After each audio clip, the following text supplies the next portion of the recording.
किसी गांव में एक बहुत ही ज्ञानी पंडित रहता था। एक दिन वह अपने बचपन के दोस्त से मिलने के लिए दूसरे गांव में जा रहा था। उसका वह दोस्त बचपन से ही गूंगा और एक पैर से अपाहिज था। उस पंडित के गांव से उसके दोस्त का घर काफी दूर था। वहां जाने के लिए बीच बीच में कई सारे छोटे छोटे गांव पड़ते थे। पंडित रास्ते में अपनी धुन में चला जा रहा था। चलते चलते उसकी मुलाकात एक व्यक्ति से होती है। वह भी पंडित के साथ चलने लगता है। उस आदमी को देखकर पंडित बहुत खुश हो जाता है। उसने सोचा, चलो अच्छा हुआ, साथ साथ चलने से उसका सफर आसानी से कट जाएगा। बात की शुरुआत करने के लिए उस पंडित ने उस व्यक्ति से उसका नाम पूछा तो उसने अपना नाम धर्मराज बताया। पंडित को यह नाम कुछ अजीब सा लगा, लेकिन उसने नाम के विषय में कुछ और पूछना उचित नहीं समझा। दोनों धीरे धीरे साथ में चल रहे थे। तभी रास्ते में एक गांव आता है। गांव का प्रवेश द्वार आते ही धर्मराज ने पंडित से कहा, तुम आगे चलो, मुझे इस गांव में एक काम है, मैं तुमसे आगे मिलता हूं। पंडित ने कहा, ठीक है। वह आगे रिश्ते में चल देता है। कुछ देर बाद उस गांव में खबर फैली कि एक व्यक्ति को सांड ने अपनी सींग में फंसाकर मार दिया है। जैसे ही सांड ने उस व्यक्ति को मारा, ठीक कुछ ही देर में धर्मराज पंडित के पास आ गया। फिर दोनों चलना शुरू कर देते हैं और चलते चलते एक दूसरे गांव के द्वार पर पहुंच जाते हैं। उस गांव के बाहर एक बड़ा और विशाल मंदिर बना हुआ था। वहां पर आराम करने की सुविधा काफी बढ़िया लग रही थी। पंडित के दोस्त का घर अभी वहां से बहुत दूर था और रात भी होने वाली थी। तो पंडित ने धर्मराज से कहा, रात होने वाली है, पूरे दिन चलते चलते थक भी चुके हैं और भूख भी लग रही है, तो यहां पर भोजन करके यहीं पर हम विश्राम कर लेते हैं, फिर सुबह के समय आराम से आगे की यात्रा जारी करेंगे।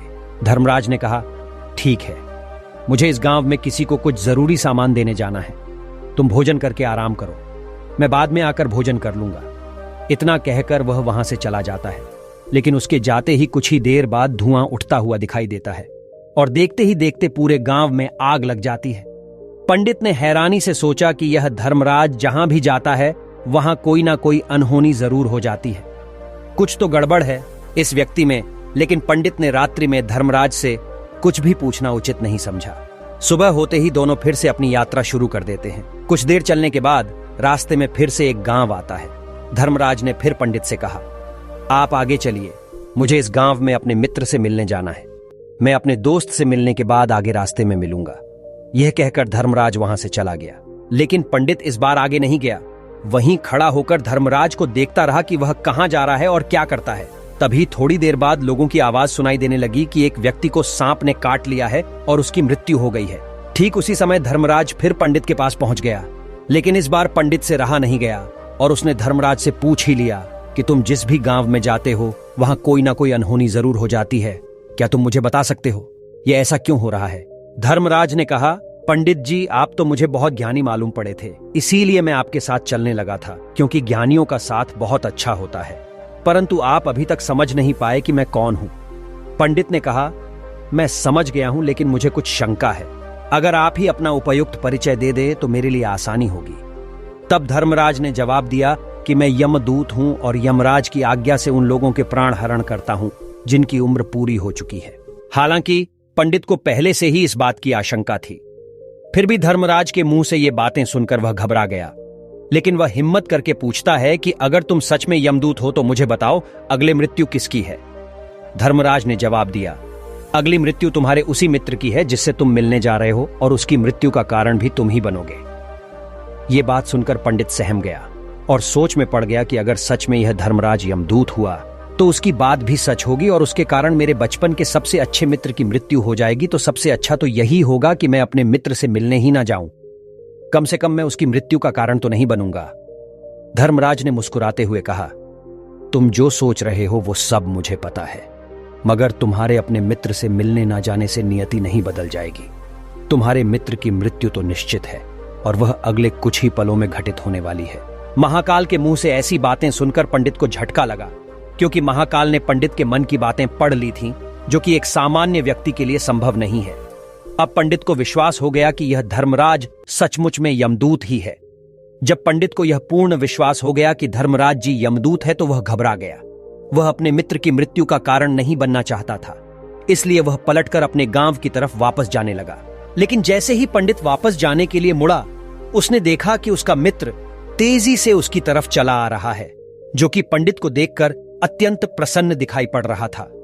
अपने मित्र के आने की गति को देखकर पंडित को ऐसा लगा कि जैसे उसका मित्र काफी देर से उसका ही पीछा कर रहा है। लेकिन वह बचपन से ही गूंगा था और एक पैर से लंगड़ा भी था, इसलिए ना तो वह पंडित को आवाज देकर रोक पाया था और ना ही उस तक पहुंच पा रहा था। लेकिन जैसे ही वह पंडित के पास पहुंचा, अचानक ही जमीन पर गिर पड़ा और उसकी मृत्यु हो गई। पंडित हक्का बक्का होकर धर्मराज की ओर देखने लगा, जैसे कि वह पूछना चाह रहा हो कि आखिर क्या हुआ। धर्मराज पंडित के मन में उठ रहे प्रश्नों को समझ गया और बोला, तुम्हारे मित्र ने पिछले गांव में ही तुम्हें देख लिया था और मैं वहीं से ही तुम्हारा पीछा कर रहा था, लेकिन गूंगा और लंगड़ा होने की वजह से वह तुम तक नहीं पहुंच पाया। उसने अपनी पूरी ताकत लगाकर तुम तक पहुंचने का प्रयास किया, लेकिन बुढ़ापे में बचपन जैसी ताकत नहीं होती, इसलिए हार्ट अटैक होने के कारण उसकी मृत्यु हो गई, क्योंकि वह तुमसे मिलने के लिए अपनी सीमाओं को तोड़कर तुम्हारे पीछे भाग रहा था। इसलिए अपने मित्र की मृत्यु का कारण भी तुम ही कहलाओगे। अब पंडित को पूर्णतः यह विश्वास हो गया था कि धर्मराज एक यमदूत है और उसका कार्य जीवों के प्राण हरना है। लेकिन पंडित एक ज्ञानी व्यक्ति था। वह यह भी जानता था कि मृत्यु पर किसी का वश नहीं है, सबको एक ना एक दिन मरना ही है। यही सोचकर उसने अपने आप को संभाल लिया। लेकिन अचानक ही पंडित के मन में अपनी मृत्यु के बारे में जानने की इच्छा हुई। इसलिए उसने धर्मराज से पूछा कि जब मृत्यु मेरे दोस्त की होनी थी तो तुम शुरू से ही मेरे साथ क्यों चल रहे थे। यह प्रश्न सुनकर धर्मराज जोर से हंसा और बोला, मैं तो हर पल हर क्षण सभी के साथ चलता हूं, किंतु लोग पहचान नहीं पाते, क्योंकि लोगों के पास अपनी समस्याओं के अलावा किसी और व्यक्ति, वस्तु या घटना के बारे में सोचने, समझने या उसे देखने का समय ही नहीं होता। पंडित ने कहा, तो क्या तुम ये बता सकते हो कि मेरी मृत्यु कब, कहां और कैसे होगी। महाकाल ने कहा, हालांकि किसी भी सामान्य जीव के लिए अपनी मृत्यु के बारे में जानना ठीक नहीं है, क्योंकि कोई भी जीव हो वो अपनी मृत्यु के बारे में जानकर बहुत दुखी हो जाता है। हालांकि तुम ज्ञानी व्यक्ति मालूम पड़ते हो और तुमने जिस तरीके से अपने मित्र की मृत्यु को सहन कर लिया है, उसे देखकर लगता है कि तुम अपनी मृत्यु के बारे में जानकर भी दुखी नहीं होंगे।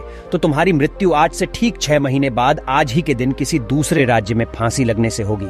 और सबसे हैरानी की बात तो ये होगी कि तुम स्वयं ही खुशी से उस फांसी को स्वीकार कर लोगे। इतना कहकर धर्मराज वहां से चला गया, क्योंकि अब धर्मराज के पास पंडित के साथ चलते रहने का कोई कारण ना था। इसके बाद पंडित ने अपने मित्र के शरीर का अंतिम संस्कार किया और यथाशक्ति उसके क्रियाकर्म करके अपने गांव वापस आ गया। लेकिन कोई व्यक्ति कितना भी ज्ञानी क्यों ना हो, अपनी मृत्यु के बारे में जानकर दुखी तो होता ही है और मृत्यु से बचने का कोई ना कोई उपाय भी खोजता है। तो पंडित ने भी वही किया, क्योंकि पंडित विद्वान था, इसलिए उसकी पहचान उस राज्य के राजा तक थी। पंडित ने सोचा कि राजा के पास तो कई सारे ज्ञानी मंत्री हैं, वो मेरी मृत्यु से संबंधित समस्या का कोई ना कोई समाधान निकाल ही लेंगे। पंडित यही सब सोचता हुआ राज दरबार में पहुंच जाता है और राजा से सारी घटना के बारे में बताता है। राजा ने अपने मंत्रियों को सारी समस्या बताई और उनसे सलाह मांगी। अंत में सभी ने विचार विमर्श करके कहा, अगर पंडित की बात सही है तो उसकी मृत्यु भी 6 महीने बाद ही होगी। लेकिन मृत्यु तो तब होगी जब वह किसी दूसरे राज्य में जाएगा। यदि वह किसी दूसरे राज्य में जाए ही ना तो मृत्यु ही नहीं होगी। मंत्रियों की यह सलाह राजा को भी सही लगी। इसके बाद पंडित के रहने की सारी व्यवस्था महल में ही कर दी गई और राजा के आदेश के बिना उस पंडित से किसी को भी नहीं मिलने दिया जाता था। लेकिन पंडित कहीं भी आ जा सकता था, ताकि पंडित को यह ना लगे कि वो राजा की कैद में है। परंतु पंडित डर के मारे स्वयं ही कहीं आता जाता नहीं था। धीरे धीरे महीने गुजरे गए और पंडित की मृत्यु का समय नजदीक आने लगा और अंततः वह भी दिन आ गया जिस दिन पंडित की मृत्यु होनी थी। तो जिस दिन पंडित की मृत्यु होनी थी, उसकी एक रात पहले पंडित डर के मारे जल्दी ही सो गया, ताकि जल्दी से वह रात बीत जाए और अगला दिन आ जाए, ताकि मृत्यु टल सके। लेकिन पंडित को नींद में चलने की बीमारी थी और अपनी इस बीमारी के बारे में वह स्वयं ही नहीं जानता था। तो फिर राजा, मंत्री या किसी वैद्य को इसके बारे में बताने का कोई प्रश्न ही नहीं उठता। पंडित अपनी मृत्यु को लेकर बहुत चिंतित था।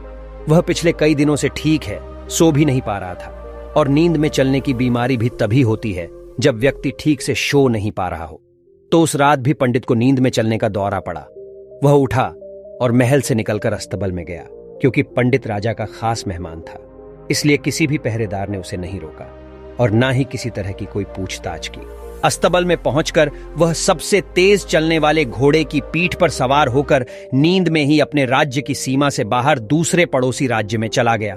इतना ही नहीं, वह दूसरे राज्य के राजा के महल में पहुंच गया। उस महल के पहरेदारों ने भी उसे नहीं रोका और ना ही कोई पूछताछ की।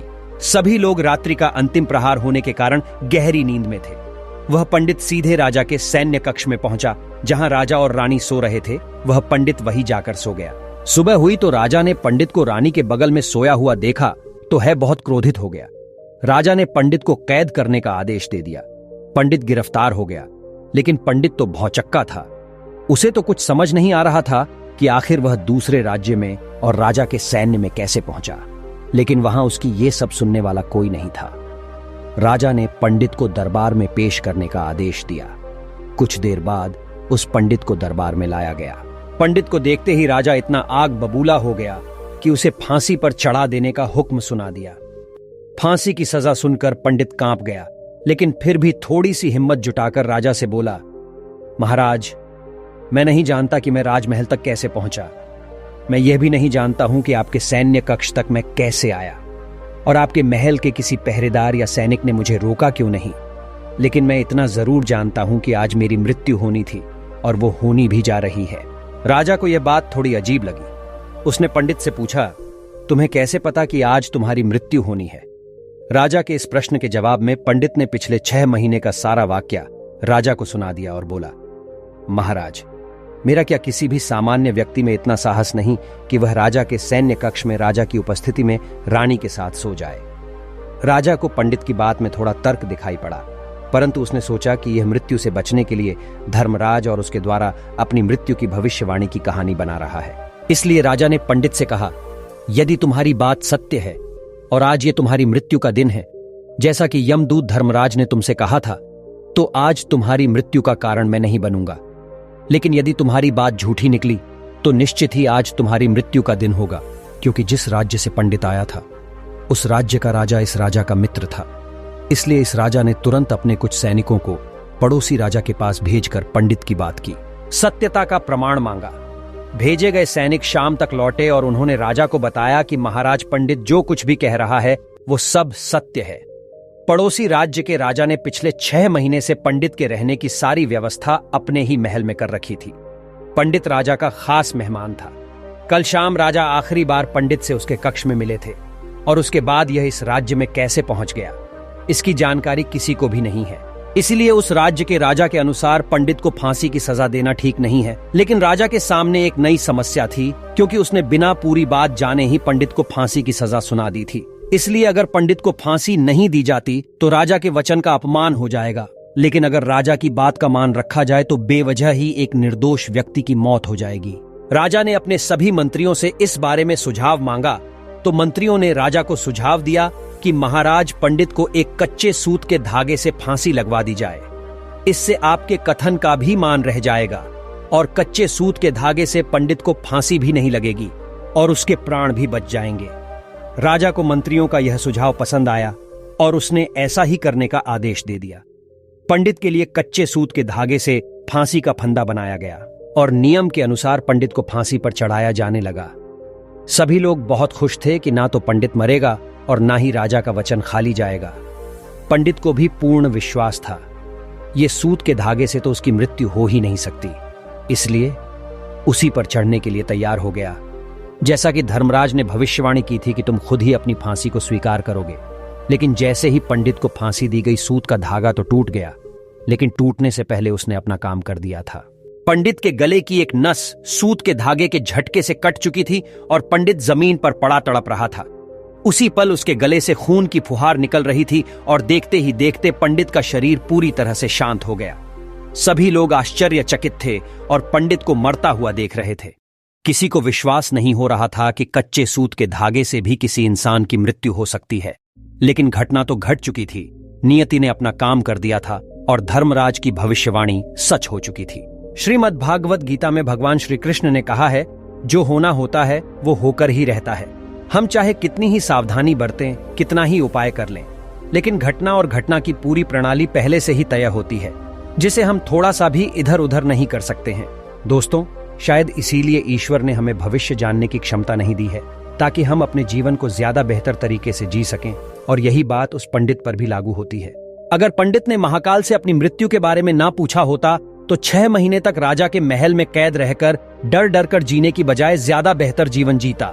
तो दोस्तों, उम्मीद करता हूं आपको इस कहानी से एक अच्छी सीख मिली होगी। यह कहानी आपको कैसी लगी हमें कमेंट बॉक्स में कमेंट करके जरूर बताएं और इस वीडियो को लाइक भी जरूर करें और साथ ही इस वीडियो को अपने दोस्तों के साथ जरूर शेयर करें ताकि उन्हें भी इस कहानी से कुछ सीखने को मिल सके।